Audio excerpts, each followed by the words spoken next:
ಸಮಾಜ ವಿಜ್ಞಾನ ವಿಷಯದ ಇತಿಹಾಸ ವಿಭಾಗದ 9ನೇ ಅಧ್ಯಾಯಕ್ಕೆ ಬರ್ತಾ ಇದ್ದೀವಿ. ಈಗಾಗಲೇ ಸ್ವತಂತ್ರ ಚಳವಳಿ ಬಗ್ಗೆ ಅಭ್ಯಾಸ ಮಾಡಿದ್ದೀವಿ. ಕಳೆದ ತರಗತಿಯಲ್ಲಿ ಸ್ವತಂತ್ರದ ಗಾಂಧಿಯುಗ ಮತ್ತು ರಾಷ್ಟ್ರೀಯ ಹೋರಾಟವನ್ನ ಅಭ್ಯಾಸ ಮಾಡಿದ್ವಿ. ಮುಂದುವರೆದು ಇವತ್ತು ಇತಿಹಾಸದ 9ನೇ ಘಟಕಕ್ಕೆ ಬರ್ತಾ ಇದ್ದೀವಿ, ಸ್ವತಂತ್ರೋತ್ತರ ಭಾರತ. ಸೊ ಈ ಪಾಠದಲ್ಲಿ ನಾವು ಯಾವ ವಿಷಯಗಳನ್ನು ಕುರಿತು ಅಭ್ಯಾಸ ಮಾಡ್ತೀವಿ? ಸ್ವತಂತ್ರೋತ್ತರ ಭಾರತ ಅಂದ್ರೆ ನಿಮಗೆ ಕಾನ್ಸೆಪ್ಟ್ ಬರುತ್ತೆ, ಯಾವ ವಿಚಾರಗಳನ್ನು ಕುರಿತು ಅಭ್ಯಾಸ ಮಾಡ್ತೀವಿ ಅಂದ್ರೆ ಸ್ವತಂತ್ರ ಬಂದ ನಂತರದಲ್ಲಿ ಎದುರಿಸಿರ್ತಕ್ಕಂಥ ಸವಾಲುಗಳು ಏನು, ಸಮಸ್ಯೆಗಳೇನು ಅನ್ನೋದನ್ನ ಈ ಪಾಠದಲ್ಲಿ ಖಂಡಿತವಾಗ್ಲೂ ನಾವು ಅಭ್ಯಾಸ ಮಾಡ್ತೀವಿ. ಈ ಪಾಠದ ಕಲಿಕಾಂಶಗಳನ್ನ ನೋಡೋದಾದ್ರೆ ಮೊಟ್ಟ ಮೊದಲ ಬಾರಿಗೆ ನಾವು ಏನು ಅಭ್ಯಾಸ ಮಾಡ್ತೀವಿ ಅಂದ್ರೆ ಭಾರತದ ವಿಭಜನೆಯ ಪರಿಣಾಮಗಳನ್ನ ಫಸ್ಟ್ ನೋಡ್ತೀವಿ. ಅಂದ್ರೆ ವಿಭಜನೆಯ ಪರಿಣಾಮ, ದೇಶ ವಿಭಜನೆಯಾಗಿದ್ರಿಂದ ಯಾವ ಸಮಸ್ಯೆಗಳು ಉದ್ಭವಿಸಿದ್ವು ಅನ್ನೋದನ್ನ ಬ್ರೀಫ್ ಆಗಿ ನಾವು ತಿಳ್ಕೊಳ್ತಾ ಹೋಗ್ತೀವಿ. ಸಮಸ್ಯೆಗಳನ್ನು ಪಟ್ಟಿ ಮಾಡ್ತೀವಿ, ಆನಂತರದಲ್ಲಿ ಅವುಗಳ ವಿಶ್ಲೇಷಣೆ ಮಾಡ್ತಾ ನಿರಾಶ್ರಿತರ ಸಮಸ್ಯೆಯ ಬಗ್ಗೆ ಅಭ್ಯಾಸ ಮಾಡ್ತೀವಿ, ರಾಜ್ಯಗಳ ಪುನರ್ವಿಂಗಡಣೆಯ ಬಗ್ಗೆ ಅಭ್ಯಾಸ ಮಾಡ್ತೀವಿ, ಹಾಗೆ ಸರ್ಕಾರ ರಚನಾ ಸಮಸ್ಯೆಗಳನ್ನ ಕುರಿತು ಅಭ್ಯಾಸ ಮಾಡ್ತೀವಿ, ಜೊತೆಗೆ ಸಂಸ್ಥಾನಗಳ ವಿಲೀನೀಕರಣ ಕಾರ್ಯವನ್ನ ಕುರಿತು ಅಭ್ಯಾಸ ಮಾಡ್ತೀವಿ ಈ ಪಾಠ. ಸೊ ಹಾಗಾದ್ರೆ ಇವತ್ತಿನ ತರಗತಿಯನ್ನ ಆರಂಭ ಮಾಡೋಣ. ಸೊ ಮೊದಲನೇದಾಗಿ ದೇಶದ ವಿಭಜನೆಯಿಂದ ಉಂಟಾಗಿರ್ತಕ್ಕಂಥ ಪರಿಣಾಮಗಳನ್ನ ಫಸ್ಟ್ ನಾವು ಅಭ್ಯಾಸ ಮಾಡ್ತೀವಿ. ದೇಶ ವಿಭಜನೆಯ ಪರಿಣಾಮ. ದೇಶ ವಿಭಜನೆಯಾದಾಗ ಅಂದ್ರೆ ಸ್ವತಂತ್ರ ಬಂದ 1947 ಆಗಸ್ಟ್ 15. ಸೊ ಒಂದ್ ಕಡೆ ಸಂಭ್ರಮ, ಮತ್ತೊಂದ್ ಕಡೆ ಸಂಕಟ. ನೋಡಿ, ಎರಡು ಒಟ್ಟೊಟ್ಟಿಗೆ. ಒಂದು ಬ್ರಿಟಿಷರ ದಾಸ್ಯದಿಂದ ಮುಕ್ತಿ ಸಿಕ್ತು, ದೇಶ ಸ್ವತಂತ್ರವಾಯಿತು ಅನ್ನುವ ಸಂಭ್ರಮ ಒಂದ್ ಕಡೆಗಿದ್ರೆ, ಆ ಸಂದರ್ಭದಲ್ಲಿ ಎದುರಾಗಿರ್ತಕ್ಕಂಥ ಸಮಸ್ಯೆಗಳನ್ನ ನಿಭಾಯಿಸೋದು ಹೇಗೆ ಅನ್ನುವ ಗೊಂದಲ, ಒಂದು ದುಗುಡ ಮತ್ತೊಂದು ಕಡೆ. ಸ್ವತಂತ್ರ ಬಂತು ಅಂತ ಸಂಭ್ರಮಿಸಿದ್ವಿ, ಆದ್ರೆ ಆ ಸಂಭ್ರಮ, ಸ್ವಾತಂತ್ರ್ಯ ಹಾಗೆ ಬರ್ಲಿಲ್ಲ. ಸಾವಿರಾರು ಜನಗಳ ತ್ಯಾಗ, ಬಲಿದಾನಗಳ ಮೂಲಕ ದೊರೆತಂತ ಸ್ವಾತಂತ್ರ್ಯವನ್ನ ನಾವೆಷ್ಟು ಮಟ್ಟಿಗೆ ಮುಂದುವರಿಸಿಕೊಂಡು ಹೋಗ್ಬೇಕು, ನಮ್ಮ ರಾಷ್ಟ್ರಕ್ಕೆ ಯಾವ ರೀತಿಯ ಸರ್ಕಾರವನ್ನ ರಚನೆ ಮಾಡಬೇಕು, ಯಾವ ರೀತಿಯ ಸಂವಿಧಾನವನ್ನ ರಚನೆ ಮಾಡಬೇಕು. ಸೊ ದೇಶ ವಿಭಜನೆಯಾದಂತಹ ಸಂದರ್ಭದಲ್ಲಿ ಎದುರಾಗಿರ್ತಕ್ಕಂಥ ಸವಾಲುಗಳನ್ನ ಹೇಗೆ ಎದುರಿಸಬೇಕು ಅನ್ನುವ ಸಂಕಷ್ಟ ಮತ್ತೊಂದು ಕಡೆ. ಸೊ ಒಂದ್ ಕಡೆ ಸಂಭ್ರಮ, ಮತ್ತೊಂದ್ ಕಡೆ ಸಂಕಷ್ಟ. ಸೊ ಇಂತಹ ಸಂದಿಗ್ಧ ಪರಿಸ್ಥಿತಿಯಲ್ಲಿ ಭಾರತ ಎದುರಿಸಿದ ಸವಾಲುಗಳನ್ನ ನೋಡೋದಕ್ಕೆ ಮೊದಲು ಭಾರತ ದೇಶ ವಿಭಜನೆಯ ಸಂದರ್ಭದಲ್ಲಿ ಎದುರಿಸಿದ ಪರಿಣಾಮಗಳು, ದೇಶ ವಿಭಜನೆಯ ಪರಿಣಾಮಗಳನ್ನ ಫಸ್ಟ್ ನೋಡ್ಬಿಟ್ಟು ಆನಂತರದಲ್ಲಿ ಎದುರಿಸಿದ ಸವಾಲುಗಳನ್ನು ಕುರಿತು ಅಭ್ಯಾಸ ಮಾಡ್ತಾರೆ. ಸೊ ಪರಿಣಾಮಗಳು ಅಂತ ಬಂದಾಗ ಏನು ಪರಿಣಾಮಗಳನ್ನ ಎದುರಿಸಬೇಕಾಯಿತು? ನಿಮಗೆ ಬ್ರೀಫ್ ಆಗಿ 2 ಅಂಕಕ್ಕೆ ಅಥವಾ 3 ಅಂಕಕ್ಕೆ ಪ್ರಶ್ನೆ ಕೇಳಬಹುದು. ದೇಶ ವಿಭಜನೆಯಿಂದ ಎದುರಾದ ಸಮಸ್ಯೆಗಳನ್ನ ಪಟ್ಟಿ ಮಾಡಿ ಅಂತ ಹೇಳಿದ್ರೆ ಈ ಸಮಸ್ಯೆಗಳನ್ನ ಕುರಿತು ಬರೀಬೇಕಾಗುತ್ತೆ. ಮೊದಲನೇದು ಮತೀಯ ಗಲಭೆಗಳು ಅಂತ ಹೇಳ್ತೇವೆ. ಅಂದ್ರೆ ದೇಶ ವಿಭಜನೆಯಾದಂತಹ ಸಂದರ್ಭದಲ್ಲಿ ಮತೀಯ ಗಲಭೆಗಳು ತಾರಕಕ್ಕೆ ಏರಿತು. ಏನು ಮತೀಯ ಗಲಭೆಗಳು? ಮತೀಯ ಗಲಭೆಗಳು ಸಂಕಷ್ಟವನ್ನು ಸೃಷ್ಟಿಸ್ತಾ ಹೋಗುತ್ತೆ. ಸೊ ಅಲ್ಲಿಯವರೆಗೂ ಹಿಂದೂ ಮುಸ್ಲಿಮರು ಅಖಂಡ ಭಾರತದಲ್ಲಿ ವಾಸ ಮಾಡ್ತಾ ಇದ್ದಂತಹ ಹಿಂದೂ ಮುಸ್ಲಿಮರು ದೇಶ ವಿಭಜನೆಯ ಸಂದರ್ಭ ಏನಾಗುತ್ತೆ, ಇಡೀ ದೇಶ 2 ಭಾಗವಾಗಿ ವಿಭಜನೆಯಾಗುತ್ತೆ. ಭಾರತವನ್ನ ಪೂರ್ವ ಪಾಕಿಸ್ತಾನ ಮತ್ತು ಪಶ್ಚಿಮ ಪಾಕಿಸ್ತಾನ ಅಂತ ವಿಭಜಿಸಿದಂತಹ ಸಂದರ್ಭದಲ್ಲಿ ಹಿಂದೂ ಮತ್ತು ಮುಸ್ಲಿಮರ ನಡುವೆ ಘರ್ಷಣೆಗಳು ಶುರುವಾಗುತ್ತೆ. ಎಷ್ಟರ ಮಟ್ಟಿಗೆ ಘರ್ಷಣೆಗಳು ಶುರುವಾಗುತ್ತೆ ಅಂದ್ರೆ ಈ ಕೋಮು ದಳ್ಳೂರಿಯಲ್ಲಿ ಸಾವಿರಾರು ಜನ, ಲಕ್ಷಾಂತರ ಜನ ಸಾವಿಗೀಡಾಗ್ತಕ್ಕಂಥ ಪರಿಸ್ಥಿತಿ ಎದುರಾಗುತ್ತೆ. ನಿರಾಶ್ರಿತರ ಸಮಸ್ಯೆ ಎದುರಾಯಿತು. ಕೋಮು ಗಲಭೆಯ ಜೊತೆಗೇನೆ ನಿರಾಶ್ರಿತ ಸಮಸ್ಯೆ. ಏನ್ ನಿರಾಶ್ರಿತರ ಸಮಸ್ಯೆ ಅದನ್ನ ಮತ್ತೆ ಸಪರೇಟ್ ಆಗಿ ಓದ್ತೀವಿ.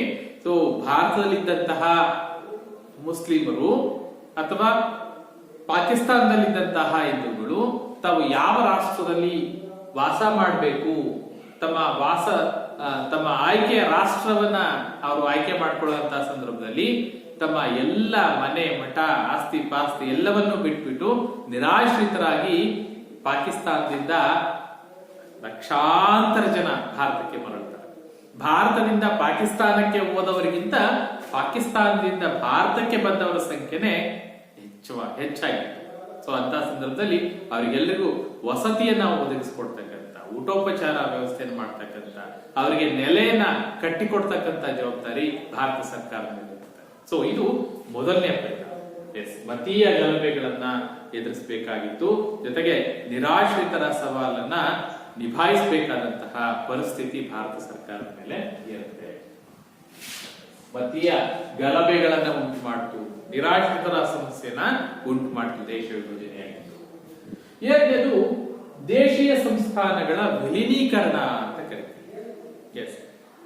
ಸ್ವತಂತ್ರ ಬಂದಂತಹ ಸಂದರ್ಭದಲ್ಲಿ ಸುಮಾರು 562 ದೇಶೀಯ ಸಂಸ್ಥಾನಗಳಿತ್ತು. ಎಷ್ಟಿದಪ್ಪ?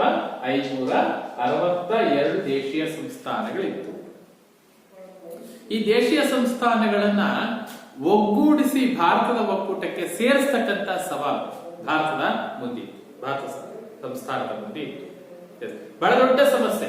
562 ದೇಶೀಯ ಸಂಸ್ಥಾನಗಳಿದ್ದಂತಹ ಸಂದರ್ಭದಲ್ಲಿ ಈ ಬ್ರಿಟಿಷರು ಭಾರತಕ್ಕೆ ಸ್ವತಂತ್ರ ಕೊಡೋ ಸಂದರ್ಭದಲ್ಲಿ 3 ಆಯ್ಕೆಗಳನ್ನ ಮುಂದಿಡ್ತಾರೆ.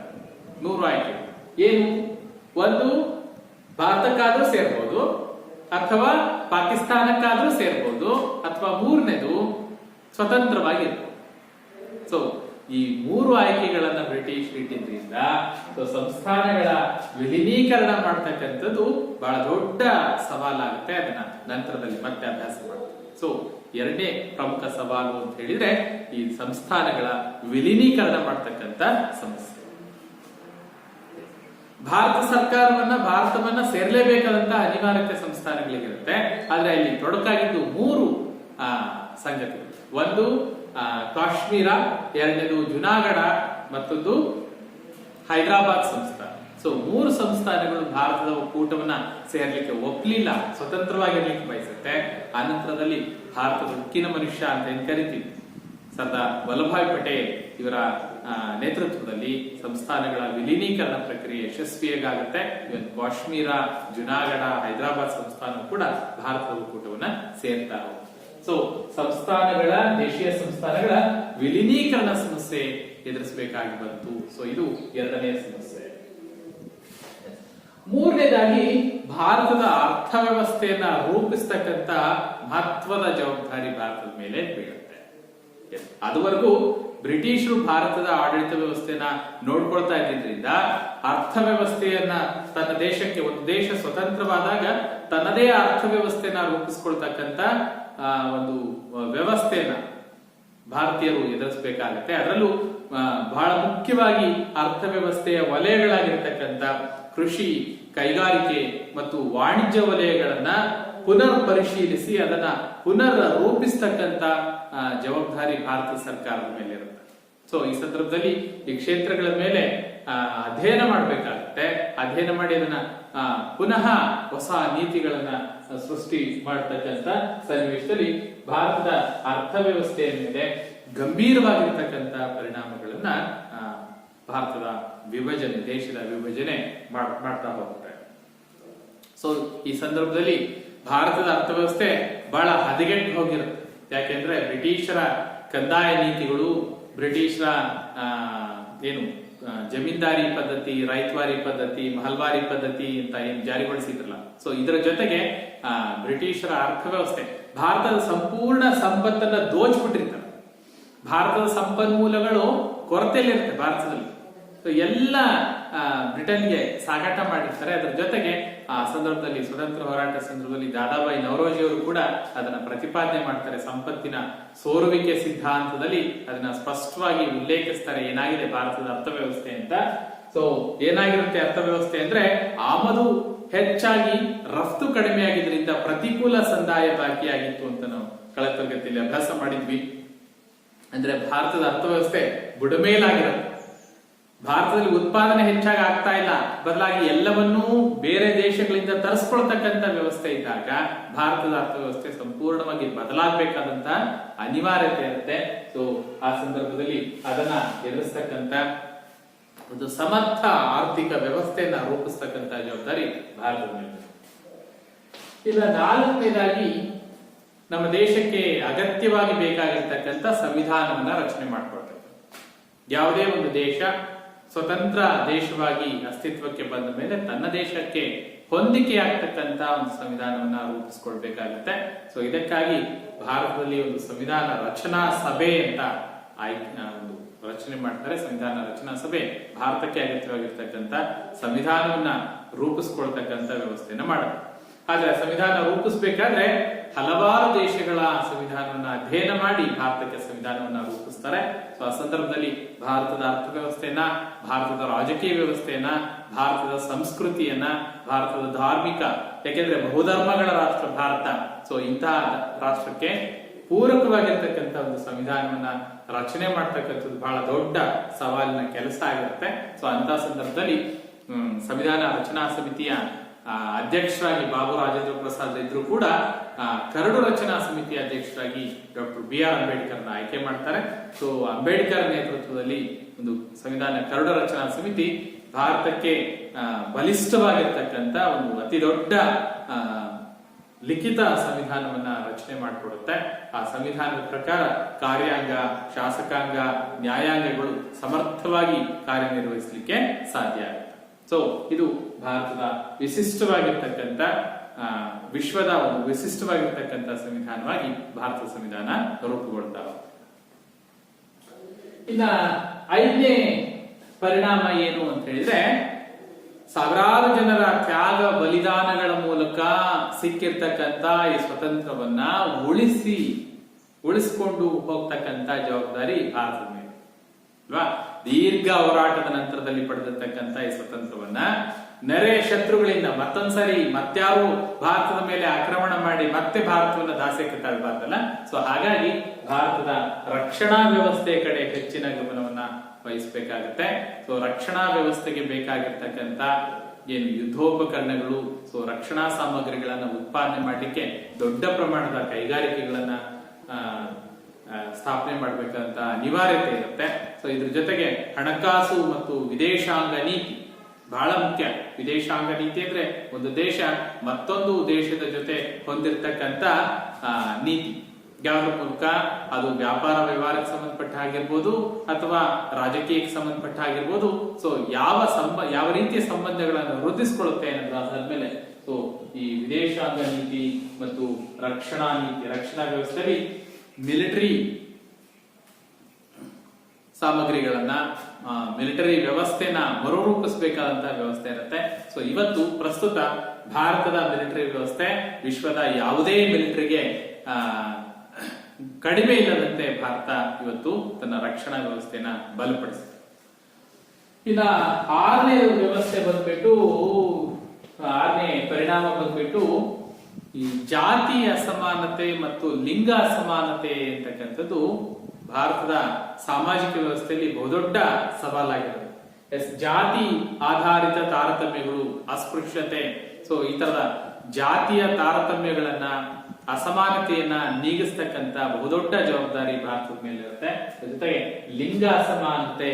ಏನ್ ಲಿಂಗ ಅಸಮಾನತೆ ಅಂದ್ರೆ ಸ್ತ್ರೀ ಮತ್ತು ಪುರುಷರ ನಡುವೆ, ಮಹಿಳೆಯರು ಮತ್ತು ಪುರುಷರ ನಡುವಿನ ಅಸಮಾನತೆನ ತೊಡೆದು ಹಾಕ್ತಕ್ಕಂತ ಒಂದು ಜವಾಬ್ದಾರಿ ಭಾರತ ಸರ್ಕಾರದ ಮೇಲೆ ಇರುತ್ತೆ. ಸೊ ಇವುಗಳನ್ನ ಸಮರ್ಥವಾಗಿ ನಿಭಾಯಿಸಬೇಕಾದಂತ ಅನಿವಾರ್ಯತೆ ಭಾರತ ಸರ್ಕಾರಕ್ಕೆ ಇರುತ್ತೆ. ಸೊ ಈ ನಿಟ್ಟಿನಲ್ಲಿ ಹೊಸ ಹಣಕಾಸು ವ್ಯವಸ್ಥೆಯನ್ನ ರೂಪಿಸುವ, ವಿದೇಶಾಂಗ ನೀತಿಗಳನ್ನ ರೂಪಿಸ್ತಕ್ಕಂಥ, ಇವನ್ ಭಾರತ ಸ್ವತಂತ್ರ ಬಂದ್ಮೇಲೆ ನಾವು ಲಾಸ್ಟ್ ಕ್ಲಾಸ್ ಅಲ್ಲಿ ಹೇಳ್ತಾ ಇದ್ವಿ, ನೆಹರೂರವರು ಭಾರತದ ವಿದೇಶಾಂಗ ನೀತಿಯ ಶಿಲ್ಪಿ ಅಂತ. ಸೊ ಆ ಹಿನ್ನೆಲೆಯಲ್ಲಿ ನೆಹರು ಏನು ಅಲಿಪ್ತ ನೀತಿಯನ್ನ ರೂಪಿಸ್ತಾರೆ. ವಿಶ್ವದ ಯಾವುದೇ ಶಕ್ತಿ ಬಣಕ್ಕೆ ಸೇರದೆ ಸ್ವತಂತ್ರವಾಗಿ ತಟಸ್ಥವಾಗಿ ಉಳಿದುಕೊಳ್ತಕ್ಕಂತ ಒಂದು ನೀತಿ ಅಲಿಪ್ತ ನೀತಿ. ಸೊ ಜೊತೆಗೆ ಪಂಚಶೀಲ ತತ್ವಗಳು, ಸೊ ಈ ತರದ ವಿದೇಶಾಂಗ ನೀತಿಯನ್ನ ರೂಪಿಸಿ ಭಾರತ ದೇಶ ವಿಭಜನೆಯಾದಂತಹ ಸಂದರ್ಭದಲ್ಲಿ ಕಂಡು ಬಂದಿರತಕ್ಕಂತ ಸವಾಲುಗಳನ್ನ, ಪರಿಣಾಮಗಳಿಂದ ಹೊರಬರ್ತಕ್ಕಂತ ಪ್ರಯತ್ನವನ್ನ ಮಾಡ್ತಾ ಹೋಗ್ತಾರೆ. ಸೊ ಇದಿಷ್ಟು ದೇಶ ವಿಭಜನೆಯಿಂದ ಆದಂತಹ ಪರಿಣಾಮಗಳು ಅಂತ ಬಂದಾಗ ಈ ಪರಿಣಾಮಗಳ ಕುರಿತು ನೀವು ಗಮನ ಹರಿಸಿ ಇವುಗಳನ್ನು ಒಂದ್ ಕಡೆ ಪಾಯಿಂಟ್ ಆಗಿ ಬರ್ಕೊಂಡಿರ್ಬೇಕು. ನೆಕ್ಸ್ಟ್ ಒಂದೊಂದೇ ಅಂಶಗಳನ್ನ ನೋಡ್ತಾ ಹೋಗೋಣ. ಮೊದಲನೇದಾಗಿ ಮತೀಯ ಗಲಭೆಗಳು ಅಂತ ಬರುತ್ತೆ. ಮತೀಯ ಗಲಭೆಗಳು ಏನು? ಮತೀಯ ಗಲಭೆಗಳು ಒಂದು ಮಾತಿದೆ ಚರಿತ್ರೆಯಲ್ಲಿ, ಇತಿಹಾಸದಲ್ಲಿ ಒಂದು ಮಾತು ಬರುತ್ತೆ. ಏನ್ ಬರುತ್ತೆ ಅಂತ ಹೇಳಿದ್ರೆ, ಜಗತ್ತಿನಲ್ಲಿ ಯುದ್ಧಗಳಲ್ಲಿ ಮರಣ ಹೊಂದಿದವರ ಸಂಖ್ಯೆಗಿಂತ ಮತೀಯ ಗಲಭೆಗಳಿಂದ ಮರಣ ಹೊಂದಿದವರ ಸಂಖ್ಯೆ ಹೆಚ್ಚಾಗಿದೆ. ಸೊ ತೀವ್ರತೆಯನ್ನು ಸೂಚಿಸ್ತದೆ ನೋಡಿ. ಮತೀಯ ಗಲಭೆಗಳ ತೀವ್ರತೆಯನ್ನ ಈ ಒಂದು ಹೇಳಿಕೆ ನಮಗೆ ಸ್ಪಷ್ಟ ಮಾಡುತ್ತೆ. ಎಸ್, ಯುದ್ಧಗಳು ಅಂತಂದ್ರೆ ಭೀಕರವಾದ ಸಾವು ನೋವು ಅಂತ ಹೇಳ್ತೀವಿ. ಆದ್ರೆ ಚರಿತ್ರೆಕಾರರು ಉಲ್ಲೇಖಿಸುವ ಪ್ರಕಾರ ಯುದ್ಧಗಳಲ್ಲಿ ಸಾವಿಗೀಡಾದವರ ಸಂಖ್ಯೆಗಿಂತ ಮತೀಯ ಗಲಭೆಗಳಿಂದ ಸಾವಿಗೀಡಾದವರ ಸಂಖ್ಯೆ ಯಥೇಚ್ಛವಾಗಿದೆ ಅಂತ ಹೇಳಿದ್ರೆ ಮತೀಯ ಗಲಭೆಗಳ ಒಂದು ತೀವ್ರತೆ ನಮಗೆ ಅರ್ಥ ಆಗುತ್ತೆ. ಇದು ಕೇವಲ ಭಾರತಕ್ಕಷ್ಟೇ ಸೀಮಿತ ಅಲ್ಲ, ಇಡೀ ಜಗತ್ತಿನ ಎಲ್ಲ ದೇಶಗಳಲ್ಲೂ ಮತೀಯ ಗಲಭೆಗಳಿದೆ. ಸೊ ಈ ಮತೀಯ ಗಲಭೆಗಳ ತೀವ್ರತೆ ನಮಗೆ ಅರ್ಥ ಆಗುತ್ತೆ. ಯಾಕೆ ಉಂಟಾಯ್ತು ಮತೀಯ ಗಲಭೆಗಳು? ನಾವೀಗಾಗಲೇ ಹೇಳಿದೀವಿ, ಭಾರತ ಬಹುಧರ್ಮಗಳ ರಾಷ್ಟ್ರ. ಯಾಕೆ ಬಹುಧರ್ಮಗಳ ರಾಷ್ಟ್ರ ಆಯ್ತು? ಭಾರತ ಹಲವಾರು ರಾಜಮನೆತನಗಳ ಆಳ್ವಿಕೆಗೆ ಒಳಪಟ್ಟಿದೆ.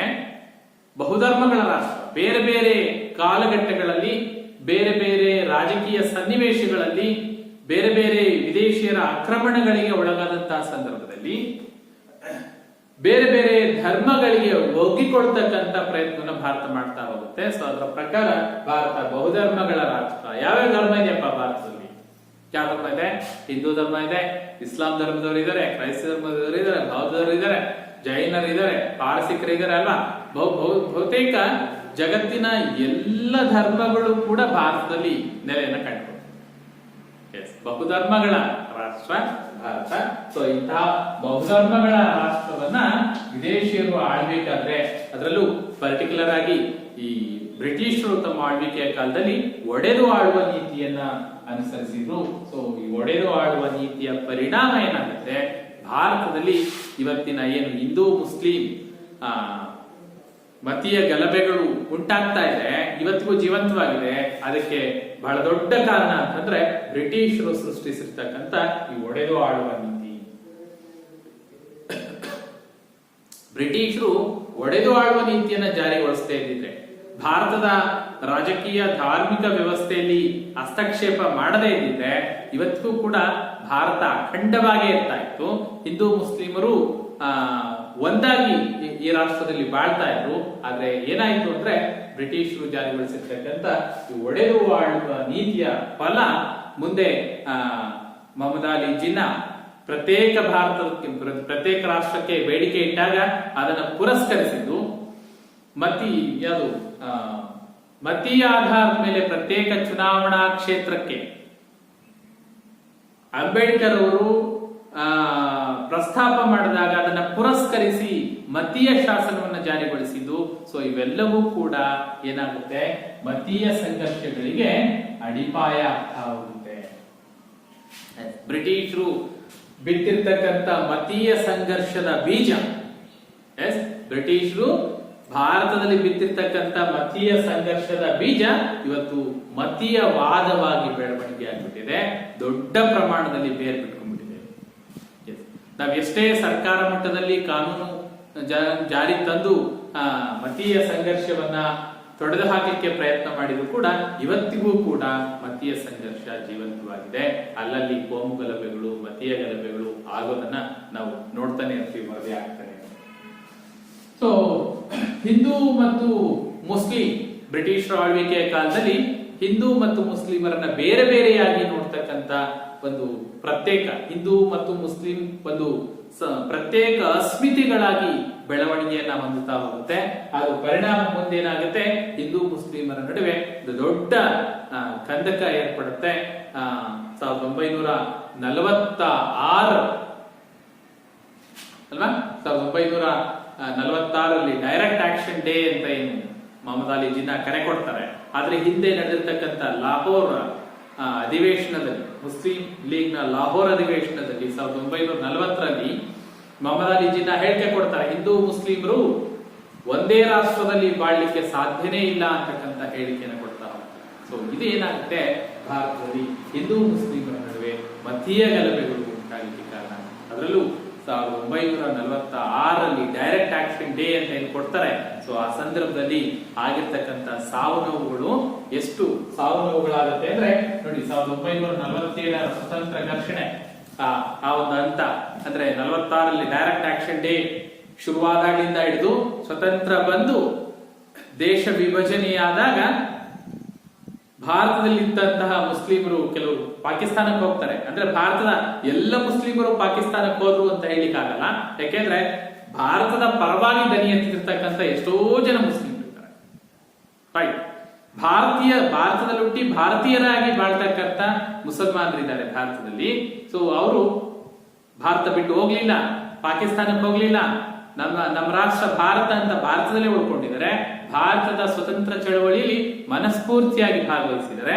ಅದಕ್ಕೆ ಉದಾಹರಣೆ ಹೇಳ್ಬೇಕು ಅಂದ್ರೆ ನೋಡಿ, ಗಫರ್ ಖಾನ್ ಅಂತ ಇದ್ದಾರೆ, ಖಾನ್ ಅಬ್ದುಲ್ ಗಫರ್ ಖಾನ್, ಗಡಿನಾಡ ಗಾಂಧಿ ಅಂತ ಕರಿತೀವಿ. ಹಾಗೇನೆ ಮೌಲಾನಾ ಅಬ್ದುಲ್ ಕಲಾಂ ಆಜಾದ್, ಇವರು ಪ್ರತ್ಯೇಕ ಪಾಕಿಸ್ತಾನದ ರಚನೆ ಬಂದಂತಹ ಸಂದರ್ಭದಲ್ಲಿ ಅದನ್ನ ಇವರು ಒಪ್ಪೋದಿಲ್ಲ. ಎಸ್, ಭಾರತೀಯರಾಗಿದ್ಕೊಂಡು ಭಾರತದ ಸ್ವತಂತ್ರ ಹೋರಾಟಕ್ಕೆ ಮನಸ್ಪೂರ್ವಕವಾಗಿ ದುಡಿದಿರ್ತಕ್ಕಂಥವ್ರು ಇವತ್ತಿಗೂ ಕೂಡ ಭಾರತದಲ್ಲಿರ್ತಕ್ಕಂಥ ಮುಸ್ಲಿಮರಲ್ಲಿ ಎಲ್ಲರೂ ಅಂತ ಹೇಳಲಿಕ್ಕೆ ಬರೋದಿಲ್ಲ, ಆದ್ರೆ ಬಹುಸಂಖ್ಯಾತರು ಮುಸ್ಲಿಮರು ಭಾರತದ ಪರವಾಗಿ ನಾವು ಭಾರತೀಯರು ಅಂತ ಹೇಳ್ಕೊಳ್ತಕ್ಕಂಥ ಮುಸ್ಲಿಮರನ್ನ ನಾವು ಕಾಣ್ತೀವಿ. ಸೊ ಈ ಡೈರೆಕ್ಟ್ ಆಕ್ಷನ್ ಡೇ ಅಂತ ಕರಿತೀವಿ, ನೇರ ಕಾರ್ಯಾಚರಣೆಯ ದಿನ, ಜೊತೆಗೆ ಭಾರತದ ವಿಭಜನೆಯ ಸಂದರ್ಭದಲ್ಲಿ ಸುಮಾರು 5 ಲಕ್ಷ ಜನ ಹತ್ಯೆಗೀಡಾಗ್ತಾರೆ ಈ ಕೋಮುಗಲಭೆಯಲ್ಲಿ. ಸೊ ಕೋಮುಗಲಭೆಯಲ್ಲಿ 5 ಲಕ್ಷ ಜನ ಹತ್ಯೆಗೀಡಾಗ್ತಾರೆ. ಅದ್ರಲ್ಲಿ ಹಿಂದೂಗಳೆಷ್ಟು ಮುಸ್ಲಿಮರೆಷ್ಟು ಅಲ್ಲಿ ಎಣಿಸ್ತಕ್ಕಂಥ ಸಂದರ್ಭ ಇಲ್ಲ. ಒಟ್ಟಾರೆ ಕೋಮುಗಲಭೆಗಳಿಂದ ಏನಾಗುತ್ತೆ ಅಂದ್ರೆ ಶಾಂತಿ ಕದಡುತ್ತೆ, ಸಮಾಜದಲ್ಲಿ ಒಂದ್ ರೀತಿ ಪ್ರಕ್ಷುಬ್ಧವಾದ ವಾತಾವರಣ ನಿರ್ಮಾಣ ಆಗುತ್ತೆ. ಸೊ ಅದರ ಪರಿಣಾಮ ಏನಾಗ್ತಾ ಹೋಗುತ್ತೆ, 1947 ಆಗಸ್ಟ್ 15ನೇ ತಾರೀಕು ಭಾರತಕ್ಕೆ ಸ್ವತಂತ್ರ ಬಂತು. ಸಂಭ್ರಮದಿಂದ ಭಾರತದ ರಾಷ್ಟ್ರಧ್ವಜವನ್ನು ಆಚರಿಸಿ ಸಂಭ್ರಮ ಪಡ್ತಾ ಇರತಕ್ಕಂಥ ವೇಳೆಯಲ್ಲಿ ಇಡೀ ದೇಶದ ಸ್ವತಂತ್ರಕ್ಕೆ ಮುಂದಾಳಾಗಿ ನಾಯಕತ್ವವನ್ನ ವಹಿಸಿ ಹೋರಾಟ ಮಾಡಿದಂತಹ ಗಾಂಧೀಜಿ ಸಂಭ್ರಮಾಚರಣೆಯಲ್ಲಿ ಇರಲಿಲ್ಲ. ಮಕ್ಕಳೇ ಎಲ್ಲಿದ್ರು ಹಾಗಾದ್ರೆ? 1947 ಆಗಸ್ಟ್ 15ರಂದು ದೇಶ ಸಂಭ್ರಮಾಚರಣೆ ನಡೆಸ್ತಾ ಇದ್ರೆ ಗಾಂಧೀಜಿಯವರು ನೌಕಾಲಿಯಲ್ಲಿ ಇರ್ತಾರೆ. ನೌಕಾಲಿಯಲ್ಲಿ ಇದೇ ಮತೀಯ ಗಲಭೆಗಳಿಂದ ತೊಂದರೆಗೊಳಗಾಗಿರ್ತಕ್ಕಂಥ, ಮತೀಯ ಗಲಭೆಗಳಿಂದ ಸಾವು ನೋವಿಗೀಡಾಗಿರ್ತಕ್ಕಂಥ ಅಥವಾ ಮನೆ ಮಠಗಳನ್ನ ಕಳ್ಕೊಂಡು ತೊಂದರೆಯಲ್ಲಿ ಇರ್ತಕ್ಕಂಥವ್ರಿಗೆ ಸಾಂತ್ವನವನ್ನ ಹೇಳ್ತಕ್ಕಂಥ ಕೆಲಸವನ್ನ ಮಹಾತ್ಮ ಗಾಂಧೀಜಿಯವರು ಮಾಡ್ತಾ ಇರ್ತಾರೆ. ಒಂದ್ ಅಂಕಕ್ಕೆ ನಿಮಗೆ ಬರ್ಬೋದು ಮಕ್ಕಳೇ. ಸ್ವತಂತ್ರ ಬಂದಾಗ ದೇಶ ಸಂಭ್ರಮಾಚರಣೆಯಲ್ಲಿದ್ದಾಗ ಗಾಂಧೀಜಿಯವರು ಎಲ್ಲಿದ್ರು ಅಂತ ಹೇಳಿದ್ರೆ ನೌಕಾಲಿಯಲ್ಲಿದ್ರು ಅನ್ನೋದು ನೆನಪಲ್ಲಿ.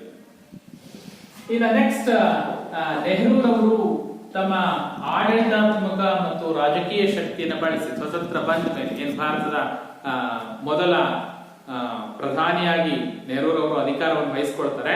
ಸೊ ನೆಹರೂರವರು ಪ್ರಥಮ ಪ್ರಧಾನಿಯಾಗಿ ಅಧಿಕಾರವನ್ನು ವಹಿಸಿಕೊಂಡ್ಮೇಲೆ ತಮ್ಮ ಸಂಪೂರ್ಣ ಆಡಳಿತಾತ್ಮಕ ಮತ್ತು ರಾಜಕೀಯ ಶಕ್ತಿಗಳನ್ನ ಪ್ರಭಾವವನ್ನು ಬಳಸ್ಕೊಂಡ್ಬಿಟ್ಟು ಭಾರತದ ಕೋಮು ಗಲಭೆಯನ್ನ, ಮತೀಯ ಗಲಭೆಯನ್ನ ಆದಷ್ಟು ಬೇಗ ಶಮನ ಮಾಡತಕ್ಕಂತ ಪ್ರಾಮಾಣಿಕ ಪ್ರಯತ್ನವನ್ನು ಮಾಡ್ತಾರೆ.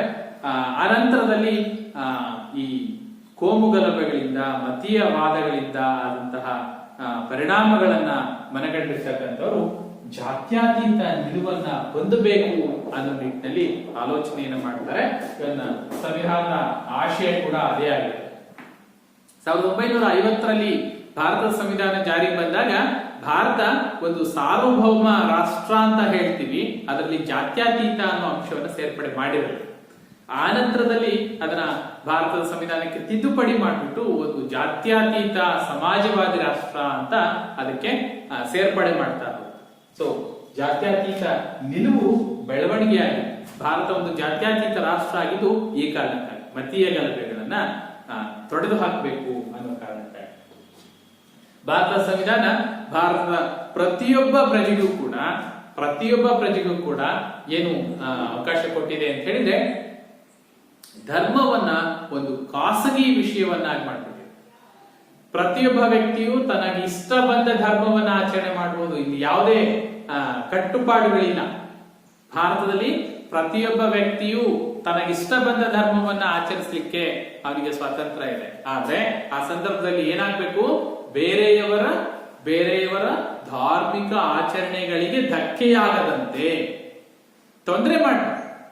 ನನ್ನ ಧಾರ್ಮಿಕ ಆಚರಣೆ ಬೇರೆಯವನಿಗೆ ಧಕ್ಕೆಯಾಗದಂತೆ, ತೊಂದರೆಯನ್ನು ಉಂಟು ಮಾಡದಂತೆ ನನ್ನ ಧರ್ಮದ ಆಚರಣೆಗಳನ್ನ ನಾನು ಆಚರಿಸಲಿಕ್ಕೆ ಭಾರತದ ಪ್ರತಿಯೊಬ್ಬ ಪ್ರಜೆಯೂ ಕೂಡ ಇಲ್ಲಿ ಯಾವುದೇ ಕಟ್ಟುಪಾಡುಗಳಿಲ್ಲ. ನಾನು ಹಿಂದೂ, ನೀನು ಹಿಂದೂವಾಗಿಯೇ ಇರಬೇಕು, ಹಿಂದೂ ಧರ್ಮದ ಆಚರಣೆಗಳನ್ನಷ್ಟೇ ಆಚರಣೆ ಮಾಡಬೇಕು, ಇಲ್ಲ. ನಾನು ಹಿಂದೂ ಧರ್ಮದ ಆಚರಣೆಗಳನ್ನ ನಾನು ಆಚರಣೆ ಮಾಡ್ತೇನೆ, ರೈಟ್.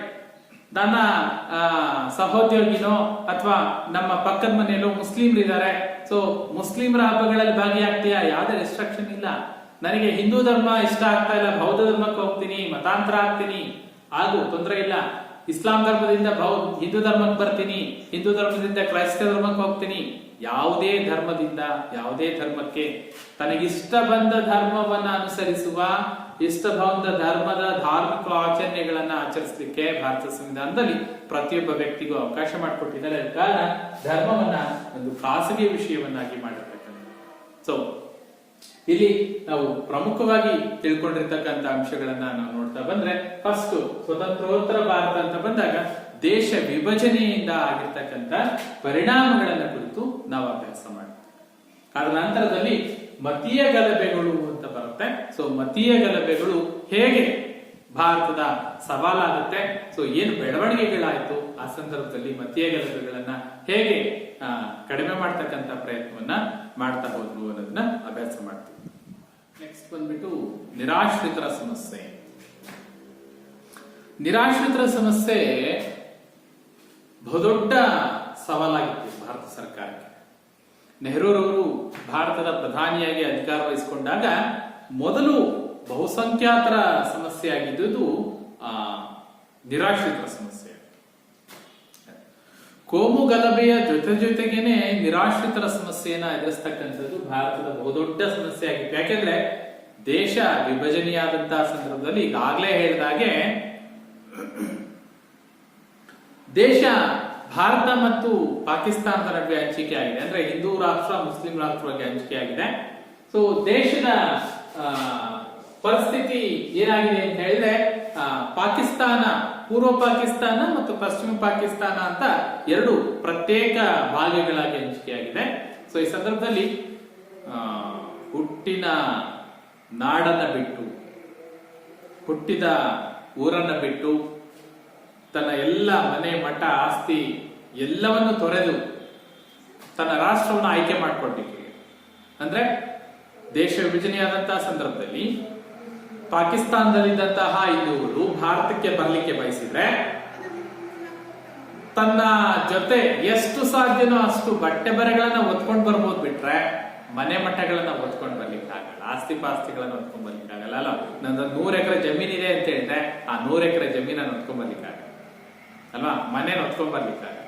ಸೊ ಎಲ್ಲವನ್ನೂ ಬಿಟ್ಬಿಟ್ಟು ನಿರಾಶ್ರಿತರಾಗಿ ಭಾರತಕ್ಕೆ ಬರ್ತಾರೆ. ಅಥವಾ ಭಾರತದಲ್ಲಿ ಒಬ್ಬ ಮುಸ್ಲಿಂ ಇದ್ದಾನೆ, ಅವನು ಪಾಕಿಸ್ತಾನಕ್ಕೆ ಸೇರ್ಲಿಕ್ಕೆ ಬಯಸಿದ್ದಾನೆ ಅಂದ್ರೆ ತನ್ನ ಎಲ್ಲ ಆಸ್ತಿಗಳನ್ನ ಪಾಕಿಸ್ತಾನಕ್ಕೆ ಹೊತ್ಕೊಂಡು ಹೋಗ್ಲಿಕ್ಕೆ ಆಗಿಲ್ಲ. ಅಂದ್ರೆ ದೇಶ ವಿಭಜನೆಯಾದಂತಹ ಸಂದರ್ಭದಲ್ಲಿ ನಿರಾಶ್ರಿತರ ಸಮಸ್ಯೆ ತಲೆದೋರ್ತು. ಕಾರಣ ಏನು ಅಂತ ಹೇಳಿದ್ರೆ, ತಾವು ಯಾವ ರಾಷ್ಟ್ರದಲ್ಲಿ ತಮ್ಮ ಬದುಕನ್ನ, ತನ್ನ ಭವಿಷ್ಯವನ್ನ ಕಂಡುಕೊಳ್ಬೇಕು ಅಂತ ಆಯ್ಕೆ ಮಾಡ್ಕೊಳ್ಳೋ ಸನ್ನಿವೇಶ ಬಂದಾಗ, ನಾನು ಪಾಕಿಸ್ತಾನದಲ್ಲಿದ್ದು ಭಾರತದಲ್ಲಿ ನನ್ನ ನೆಲೆಯನ್ನ ಕಂಡುಕೊಳ್ಬೇಕು, ನನ್ನ ಭವಿಷ್ಯವನ್ನ ನಾನು ಭಾರತದಲ್ಲಿ ಜೀವಿಸಬೇಕು ಅಂತ ಬಯಸಿದ್ರೆ, ನೀನು ಪಾಕಿಸ್ತಾನದ ಎಲ್ಲ ಮನೆ ಮಠ ಆಸ್ತಿ ಪಾಸ್ತಿ ಎಲ್ಲವನ್ನ ತೊರೆದು ಭಾರತಕ್ಕೆ ನಿರಾಶ್ರಿತರಾಗಿ ಬರ್ತೀಯಾ, ನಿನಗೆ ಆಶ್ರಯವನ್ನ ಕಲ್ಪಿಸ್ತಕ್ಕಂಥ ಜವಾಬ್ದಾರಿ ಭಾರತ ಸರ್ಕಾರ.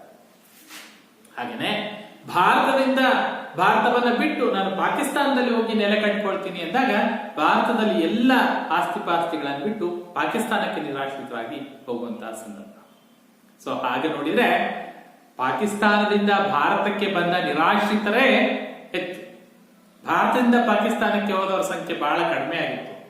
ಆದ್ರೆ ಪಾಕಿಸ್ತಾನದಿಂದ, ಅದರಲ್ಲೂ ಪಶ್ಚಿಮ ಪಾಕಿಸ್ತಾನ ಮತ್ತು ಪೂರ್ವ ಪಾಕಿಸ್ತಾನ ಎರಡೂ ಕಡೆಗಳಿಂದ ಭಾರತಕ್ಕೆ ನಿರಾಶ್ರಿತರು ಭಾರತಕ್ಕೆ ಬರ್ತಾರೆ.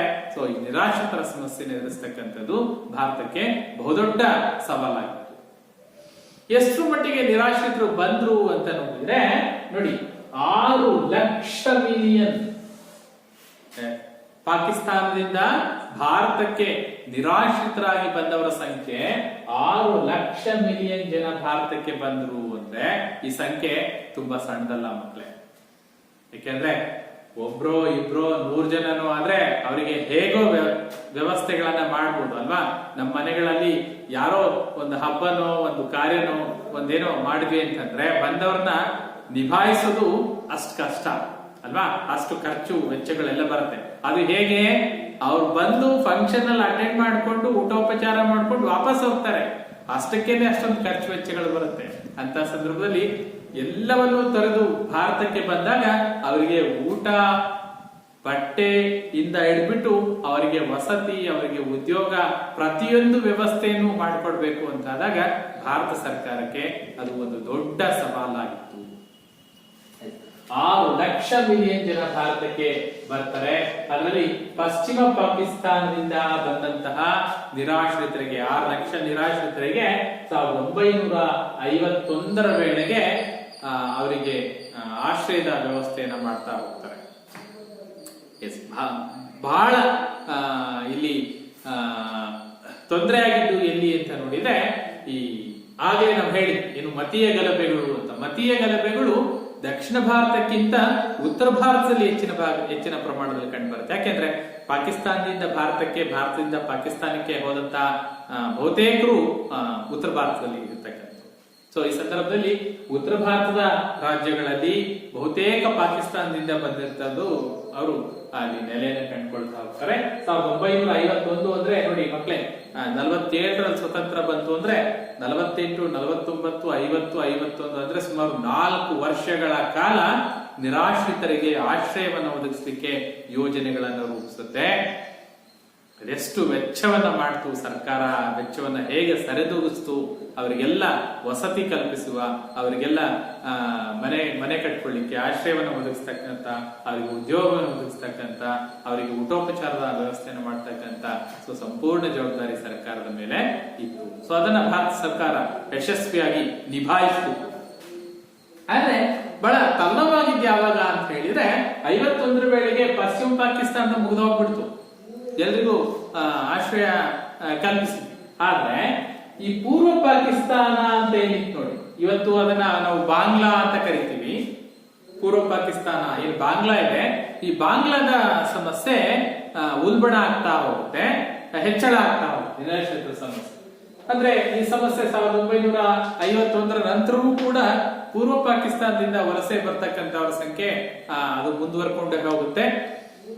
ಯಾತಕ್ಕಾಗಿ ವಲಸೆ ಬಂತು ಅಂತ ನೋಡಿದ್ರೆ 1971ರವರೆಗೂ ಕೂಡ 51 ಅಂದ್ರೆ 61, 71 ಅಂದ್ರೆ ಸುಮಾರು ಅಲ್ಲಿಂದ ಮತ್ತೆ 20 ವರ್ಷಗಳ ಕಾಲ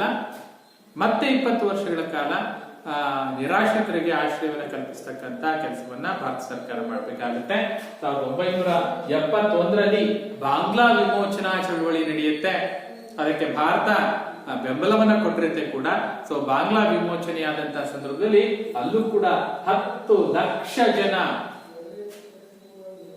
ನಿರಾಶ್ರಿತರಾಗಿ ಭಾರತಕ್ಕೆ ಬಂದರು. ನೋಡಿ, ಇಲ್ಲಿ 6 ಲಕ್ಷ ಮಿಲಿಯನ್ ಜನ ಬಂದ್ರೆ ಈ ಕಡೆ 10 ಲಕ್ಷ ಜನ ನಿರಾಶ್ರಿತರಾಗಿ ಭಾರತಕ್ಕೆ ಬಂದ್ರು. ನೋಡಿ ಏನ್ ಮಾಡ್ಬೇಕು ಭಾರತ ಸರ್ಕಾರ. ನಾವು ಬರೋರಿಗೆ ಯಾರಿಗೂ ಕೂಡ ಬೇಡ ಅಂತ ಹೇಳಿಲ್ಲ ಅಲ್ವಾ. ಭಾರತೀಯರ ಸಂಸ್ಕೃತಿಯ ಬಂದವ್ರನ್ನ ಎಲ್ರನ್ನೂ ಕೂಡ ನಾವು ಸತ್ಕರಿಸ್ತೀವಿ, ಎಲ್ರಿಗೂ ಆಶ್ರಯ ಕೊಡ್ತೀವಿ. ನಿನ್ನ ರಾಷ್ಟ್ರ ನೀನು ಬಾಂಗ್ಲಾ, ನೀನು ಪೂರ್ವ ಪಾಕಿಸ್ತಾನ, ನೀನು ಅಲ್ಲೇ ಹೋಗು, ನಮ್ ದೇಶಕ್ಕೆ ಬರಬೇಡ ಯಾವತ್ತೂ ಹೇಳಿಲ್ಲ. ಸೊ ನಿರಾಶ್ರಿತರಾಗಿ ಬಂದ ಎಲ್ಲ ಜನರಿಗೆ, ಸುಮಾರು 10 ಲಕ್ಷ ಜನರಿಗೆ ವಸತಿಯನ್ನ ಕಲ್ಪಿಸ್ತಾ ಹೋಗುತ್ತೆ. ಸೊ ಹಾಗೆ ನಿರಾಶ್ರಿತರಾದ ಜನರಿಗೆ ವಸತಿ ವ್ಯವಸ್ಥೆಯನ್ನು ಕಲ್ಪಿಸಿದ್ದು ನೋಡಿ ಆ ಪೂರ್ವ ಭಾರತದ ರಾಜ್ಯಗಳಾಗಿರ್ತಕ್ಕಂಥ ಅಸ್ಸಾಂ, ಬಂಗಾಳ, ಮೇಘಾಲಯ ಮತ್ತು ತ್ರಿಪುರಾ ರಾಜ್ಯಗಳಲ್ಲಿ ಅವರಿಗೆ ವಸತಿ ವ್ಯವಸ್ಥೆಯನ್ನ, ವಸತಿ ಸೌಕರ್ಯನ ಕಲ್ಪಿಸ್ತಾ ಹೋಗುತ್ತೆ. ಇಲ್ಲಿ ಒಂದು ಸಮಸ್ಯೆ ಏನಾಗುತ್ತೆ ಅಂತ ಹೇಳಿದ್ರೆ, ಪೂರ್ವ ಪಾಕಿಸ್ತಾನದಿಂದ ಭಾರತಕ್ಕೆ ವಲಸೆ ಬಂದಂತಹ ಬಹುತೇಕರಿಗೆ ಗೊತ್ತಿದ್ದಂತಹ ಭಾಷೆ ಬಂಗಾಳಿ ಒಂದೇ. ಬಂಗಾಳಿ ಒಂದೇ ಭಾಷೆ ಅವರಿಗೆ ಪರಿಚಯ ಇದ್ದಿದ್ದು ಬಾಂಗ್ಲಾದಿಂದ ಭಾರತಕ್ಕೆ ಬಂದಂತವರಿಗೆ. ಸೊ ಹಾಗಾಗಿ ಬಂಗಾಳಿ ಭಾಷೆ ಪರಿಚಿತವಾಗಿರ್ತಕ್ಕಂಥ ಬಹುತೇಕರು ಅವರೆಲ್ಲ ಎಲ್ಲಿ ಇರಲಿಕ್ಕೆ ಬಯಸ್ತಾರೆ ಅಂತಂದ್ರೆ ಬಂಗಾಳದಲ್ಲೇ ನೆಲೆ ಕಂಡುಕೊಳ್ಳಿಕ್ಕೆ ಹೆಚ್ಚಿನ ಪ್ರಯತ್ನವನ್ನ ಮಾಡ್ತಾ ಹೋಗ್ತಾರೆ. ಸೊ ಅದರ ಪರಿಣಾಮ ಏನಾಗುತ್ತೆ, ಬಂಗಾಳದಲ್ಲಿ ಒಂದು ಹಂತದಲ್ಲಿ ಹೆಚ್ಚಿನ ಜನಸಂದಣಿ ಉಂಟಾಗ್ತಾ, ಜನದಟ್ಟಣೆ ಉಂಟಾಗ್ತಾ ಹೋಗುತ್ತೆ. ಸೊ ಬಂಗಾಳದ ಜನಸಂಖ್ಯೆ ಯಥೇಚ್ಛವಾಗಿ ಬೆಳೀತಾ ಹೋಗುತ್ತೆ. ಆ ಬಂಗಾಳದಲ್ಲಿ ಅವರಿಗೆ ಆಶ್ರಯವನ್ನ, ಅವರಿಗೆ ಮನೆ ನಿರ್ಮಾಣ ಮಾಡ್ಲಿಕ್ಕೂ, ಅವರಿಗೆ ಉದ್ಯೋಗಾವಕಾಶ ಒದಗಿಸ್ಲಿಕ್ಕೂ, ಅವರಿಗೆ ಆಹಾರ ಪೂರೈಕೆ ಮಾಡ್ಲಿಕ್ಕೆ, ಸೊ ಈ ತರದ ಹಲವಾರು ಸಮಸ್ಯೆಗಳು ಎದುರಾಗುತ್ತೆ. ಸೊ ಈ ಸಂದರ್ಭದಲ್ಲಿ ಎಲ್ಲ ರಾಜ್ಯ ಸರ್ಕಾರಗಳು, ಅಸ್ಸಾಂ, ಬಂಗಾಳ ಮತ್ತು ಮೇಘಾಲಯ, ತ್ರಿಪುರಾ ಎಲ್ಲ ರಾಜ್ಯ ಸರ್ಕಾರಗಳು ಪರಸ್ಪರ ಸಹಕರಿಸಿ ಭಾರತ ಸರ್ಕಾರದೊಂದಿಗೆ ಸಹಕಾರವನ್ನು ನೀಡಿ ಅವರಿಗೆ ಆಶ್ರಯ ಒದಗಿಸ್ತಕ್ಕಂತ ವ್ಯವಸ್ಥೆಯನ್ನ ಮಾಡ್ತಾ ಹೋಗ್ತಾರೆ. ಸೊ ಬಂಗಾಳಿ ಭಾಷೆ ಅಲ್ಲಿನ ಜನಸಂಖ್ಯೆ ಒತ್ತಡಕ್ಕೆ ತುತ್ತಾಗಿರ್ತಕ್ಕಂಥ ಸಂದರ್ಭಗಳನ್ನ ನಾವು ಗಮನಿಸಬೇಕಾಗುತ್ತೆ. ಅದ್ರ ಜೊತೆಗೇನೆ ನೋಡಿ, ಬಂಗಾಳದಲ್ಲಿ ಪರಿಸ್ಥಿತಿ ಏನಾಗ್ಬಿಡುತ್ತೆ ಅಂದ್ರೆ ಜನಸಂಖ್ಯೆ ಒತ್ತಡ ಆಯ್ತು. ಬಂಗಾಳದ ಜೊತೆಗೇನೆ ಇಡೀ ದೇಶದಲ್ಲಿ ನಿರಾಶ್ರಿತರ ಸಮಸ್ಯೆಯಿಂದಾಗಿ ಏನಾಗುತ್ತೆ, ಆರ್ಥಿಕ ಪರಿಸ್ಥಿತಿ ತುಂಬಾ ಸಂಕಷ್ಟಕ್ಕೆ ಹೋಗ್ಬಿಡುತ್ತೆ. ಆರ್ಥಿಕ ಪರಿಸ್ಥಿತಿ ತುಂಬಾ ಹದಗೆಡುತ್ತೆ. ಯಾಕೆಂದ್ರೆ ಆದಾಯ ಇಲ್ಲ ಜನರಿಗೆ, ದೇಶದ ಆರ್ಥಿಕ ಮಟ್ಟ ಕುಸಿದಿದೆ. ಅಂತದ್ರಲ್ಲಿ ಲಕ್ಷಾಂತರ ಜನ ನಿರಾಶ್ರಿತರಾಗಿ ಭಾರತಕ್ಕೆ ಬಂದಂತಹ ಸಂದರ್ಭದಲ್ಲಿ ಭಾರತದ ಅರ್ಥವ್ಯವಸ್ಥೆಯನ್ನ ಚೇತರಿಕೆ ಮಾಡೋದು ಹೇಗೆ? ಜನರ ಆದಾಯ ಕಡಿಮೆಯಾಗಿದೆ, ಉದ್ಯೋಗಾವಕಾಶ ಇಲ್ಲ, ನಿರುದ್ಯೋಗಿಗಳ ಸಂಖ್ಯೆ ಯಥೇಚ್ಛವಾಗಿದೆ. ಆದ್ರೆ ಆಹಾರವನ್ನ ಒದಗಿಸ್ಲೇಬೇಕಲ್ಲ, ಆಹಾರವನ್ನು ಕೊಡ್ಲೇಬೇಕಲ್ಲ. ಸೊ ಈ ಸಂದರ್ಭದಲ್ಲಿ ಆರ್ಥಿಕ ಸಂಕಷ್ಟ ಉಂಟಾಗುತ್ತೆ. ಆರ್ಥಿಕ ಸಂಕಷ್ಟದ ನಡುವೆಯೂ ಕೂಡ ನಾವು ಭಾರತಕ್ಕೆ ಬಂದಂತಹ ನಿರಾಶ್ರಿತರಿಗೆ ಯಾವತ್ತೂ ಕೂಡ ಆಶ್ರಯವನ್ನ ನಿರಾಕರಿಸಲಿಲ್ಲ, ಎಲ್ರಿಗೂ ಆಶ್ರಯವನ್ನು ಒದಗಿಸಿದ್ವಿ. ಯಾವ ನೆಲೆಯಲ್ಲಿ? ಮಾನವೀಯತೆಯ ನೆಲೆಯಲ್ಲಿ.